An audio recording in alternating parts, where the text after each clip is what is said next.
আসসালামু আলাইকুম। টপ নিউজে স্বাগতম। জানিয়ে দিচ্ছি এই মুহূর্তে আমাদের হাতে থাকা সর্বশেষ সংবাদ আপডেট। শুরুতেই থাকছে দেশের সব বিমানবন্দরে বিশেষ সতর্কতা জারি। এরপরে থাকছে খাপলা প্রতীক না দিলে ধান সোনালী আঁশ বাদ দিতে হবে নাসিরউদ্দিন পাটোয়ারি। সর্বশেষে থাকছে জুলাই জাতীয় সনদ স্বাক্ষরিত হবে 15 অক্টোবর। এতক্ষণ শিরোনাম শুনলেন, এবারে বিস্তারিত। দেশের সব বিমানবন্দরে বিশেষ সতর্কতা জারি। লন্ডনের হিথ্রো, ব্রাসেলস ও বার্লিন বিমানবন্দরে সাইবার হামলার পর বাংলাদেশের সব আন্তর্জাতিক ও অভ্যন্তরীণ বিমানবন্দরে সাইবার নিরাপত্তা জোরদারে নড়েচড়ে বসেছে বাংলাদেশ বেসামরিক বিমান চলাচল কর্তৃপক্ষ। এরই মধ্যে গত মাসে বেবি চকের ওয়েবসাইটে সাইবার হামলা হয়। এতে বড় ধরনের ক্ষতি না হলেও কর্মকর্তাদের মধ্যে আতঙ্ক দেখা দিয়েছে।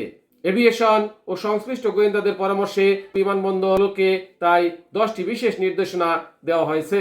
সূত্র জানিয়েছে, বেবি চকের সদস্য এয়ার কমোডর আবু সাইদ মেহবুব খানের স্বাক্ষরিত নির্দেশনা পত্রটি দেশের সব বিমানবন্দর প্রধান, সিভিল এভিয়েশনের ঊর্ধ্বতন কর্মকর্তাদের কাছে পাঠানো হয়েছে।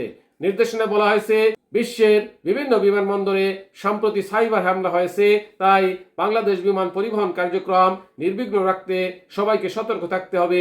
এর জন্য 10টি বিশেষ নির্দেশনা জারি করা হয়েছে। শাপলা প্রতীক না দিলে ধান সোনালী আঁশ বাদ দিতে হবে নাসিরউদ্দিন পাটোয়ারি। জাতীয় নাগরিক পার্টি এনসিপির মুখ্য সমন্বয়ক নাসিরউদ্দিন পাটোয়ারি বলেছেন, নির্বাচন কমিশনের সামনে পথ দুটি, হয় শাপলা প্রতীক দিতে হবে, নয়তো ধান সোনালী আঁশ বাদ দিতে হবে। এনসিপি নিবন্ধন মানবে না শাপলা ছাড়া। এ নিয়ে নির্বাচন বাধাগ্রস্ত হলে এর দায় কিছুটা নির্বাচন কমিশনারেরও থাকবে। বৃহস্পতিবার 9 অক্টোবর রাজধানীর আগরগাঁওয়ে নির্বাচন ভবনে নির্বাচন কমিশনারের সঙ্গে বৈঠক শেষে সাংবাদিকদের তিনি কথা বলেন। নাসিরউদ্দিন পাটোয়ারি বলেন, শাপলা প্রতীক পেতে আইনি ও রাজনৈতিক কোনো বাধা দেখছি না। এরপরেও যদি শাপলা প্রতীক না দেওয়া হয় তাহলে লড়াই চালিয়ে যাব। শাপলা ছাড়া এনসিপি নিবন্ধন নেবে না, শাপলা ছাড়া এনসিপি নিবন্ধন মানবে না।